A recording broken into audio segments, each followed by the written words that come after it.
Шәһәр гимназиясы базасында уздырылачак чарага иртән иртүк район эшкуарлары теркәлә. Чара программасы бай һәм нәтиҗәле булырга охшаган. Министрлык вәкилләре яңа форматта аралашуны Нурлаттан башларга ниятләгән. Когда общаешься с предпринимателем, Эшмәкәрләр белән аралашканда гади киңәшмәләр, җыелышлар нәтиҗәсез икәненә төшендек. Шуңа да башкача эшләүне кертеп карарга булдык. Әйтик, эшмәкәрләргә ярдәм итү чаралары, консультацияләр. Без бүген Казан шәһәреннән белгечләр алып килдек. Хәзерге вакытта алар эшмәкәрлеккә ярдәм итү фонды тарафыннан каралган булышу чаралары турында сөйли. Бизнес-навигаторда теркәү уздыра.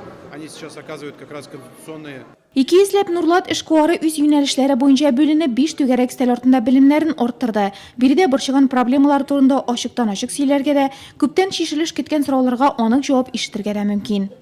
Төп юнәлешне сайладык. Ул самозанятыйлар, экспорт юнәлешендә эшләү һәм шулай ук төрле мера поддержкалары белән куллану юнәлешләре, безнең агрегатор биржевой площадка темасы һәм сельхозкооперация юнәлешендә эшебезне алып барабыз.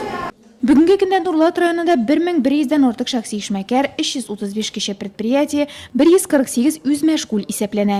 Күчмә киңәшмә кысаларында шуларның кайберләрендә район башлыгы Алмаз Әхмәтшин белән бергә министрлык вәкилләре дә булды.